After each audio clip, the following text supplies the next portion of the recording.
Breaking news చూస్తున్నాం. Delhi liquor scam కేసులో CM Kejriwal bail petition పై నేడు సుప్రీంకోర్టులో విచారణ జరగనుంది. ఇప్పటికే ఆయనకు ఈడీ కేసులో బెయిల్ లభించగా సీబీఐ కేసులో ఆయన ఇంకా తీహార్ జైలులోనే ఉంటున్నారు. ఇక ఈ నేపథ్యంలో బెయిల్ కోసం ఆయన దాఖలు చేసిన పిటిషన్ను సుప్రీంకోర్టు నేడు విచారించనుంది. ఇక ఆయనకు బెయిల్ ఇవ్వాలని కేజ్రీవాల్ తరపున లాయర్ ధర్మాసనాన్ని కోరే అవకాశం ఉంది.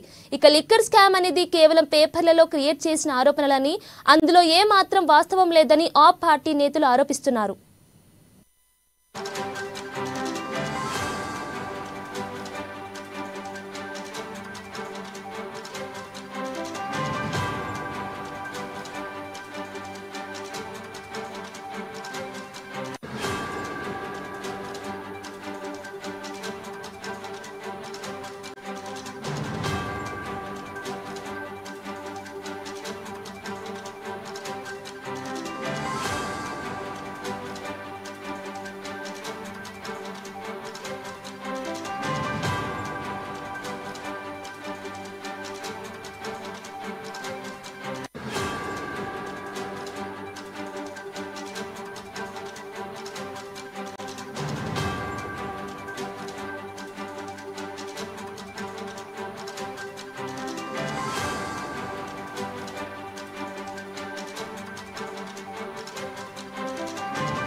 కాగా ఈ కేసులో ఇప్పటికే అరెస్ట్ అయిన ఢిల్లీ మాజీ మంత్రి మనీష్ సిసోడియా, బీఆర్ఎస్ ఎమ్మెల్సీ కవిత, అప్రూవర్ గా మారిన సుకేష్ కు సైతం బెయిల్ లభించింది.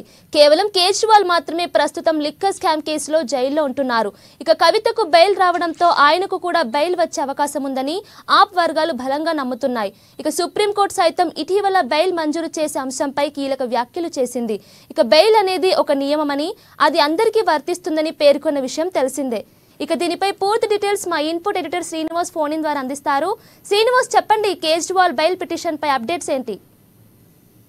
రైట్ కీర్తన, ఏదైతే ఢిల్లీ లిక్కర్ స్కామ్ కేసులో ముఖ్యమంత్రి రాష్ట్ర ముఖ్యమంత్రి కేజ్రీవాల్ ఇప్పటికీ కూడా తిహార్ జైల్లో ఉన్నారు. అయితే బెయిల్కి సంబంధించి సుప్రీంకోర్టులో బెయిల్కి సంబంధించి ఈరోజు ఉదయం నుంచి కూడా ఆర్గ్యుమెంట్స్ కొనసాగుతున్నాయి. అయితే 2 గంటల 45 నిమిషాలకు ఈ బెయిల్కి సంబంధించి తీర్పు ఉండబోతుందని చెప్పేసి కూడా సుప్రీంకోర్టు నుంచి సమాచారం వచ్చింది. అయితే ఈ కేసుకు సంబంధించి పొద్దు నుంచి ఏదైతే వాదనలు జరుగుతున్నాయో కేజ్రీవాల్ తరఫున సింగి వాదనలు వినిపిస్తున్నారు. ఇప్పటికే ఛార్జ్ షీట్లన్నీ కూడా ఫైల్ అయిపోయాయి. అదేవిధంగా ఏదైతే నిందితుల్ని సాక్షులను ప్రభావితం చేస్తారన్న దానికి ఎక్కడ కూడా అవకాశం లేదు. ఎందుకంటే ఆయన ముఖ్యమంత్రిగా పనిచేస్తున్నారు. అదేవిధంగా సాక్ష్యాలన్నీ సేకరించారు. సాక్షుల రికార్డులు కూడా పూర్తి స్థాయిలో రికార్డు చేయబడింది. అదేవిధంగా ఛార్జ్ షీట్లను కూడా దాఖలు చేసేశారు. ఇక ఇది కొత్తగా చేయాల్సింది ఏముండదు. ఇలాంటి సమయంలో బెయిల్ ఇస్తేనే మంచిదని చెప్పేసి కూడా సింఘ్వి తన వాదనను కేజ్రీవాల్ కు అనుకూలంగా వాదన వినిపించడం జరిగింది. దీనికి సంబంధించి కూడా సుప్రీంకోర్టు కూడా పలు ప్రశ్నలు వేయడం జరిగింది. అదేవిధంగా ఈ కేసుకు సంబంధించి చూసుకుంటే కనుక ఇప్పటికే ఈడీ నుంచి బెయిల్ లభించింది. కేవలం సిబిఐ మాత్రమే కేసులో మాత్రమే అరవింద్ కేజ్రీవాల్ తిహార్ జైల్లో ఉన్నారు. అయితే ఈ ఆర్గ్యుమెంట్స్ అయితే వాడవేడిగా జరిగాయి. అయితే ఈ ఇటీవల జరిగిన పరిణామాలు, ఈ కేసుకు సంబంధించి ఇటీవల పరిణామాలు చూసుకుంటే కనుక తాజాగా ఈ కేసులో కవితకు కూడా బెయిల్ లభించడం జరిగింది. కవిత కూడా ఇదే కేసులో దాదాపుగా 150 రోజులు తిహార్ జైల్లోనే గడిపింది. కవితకు సంబంధించి కూడా ఆర్గ్యుమెంట్స్ జరిగినప్పుడు కూడా ఇదే తరహా వ్యాఖ్యలు వినిపించాయి.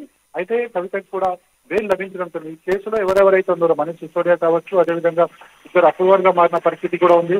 సో వాళ్ళందరికీ కూడా బెయిల్ లభించింది. కేవలం మనకి ఢిల్లీ ముఖ్యమంత్రి కేజ్రీవాల్ మాత్రమే జైల్లో ఉన్నారు. సో ఈ కేసులన్నీ కూడా పరిశీలించిన తర్వాత ఎవరినైతే విడుదల చేశారు ఇవన్నింటినీ కూడా పరిశీలన తీసుకున్న తర్వాత ఈ రోజు కేజ్రీవాల్ కూడా బెయిల్ లభిస్తుంది అని చెప్పేసి ఆప్ పార్టీ వర్గాలు గట్టిగా నమ్ముతున్నాయి.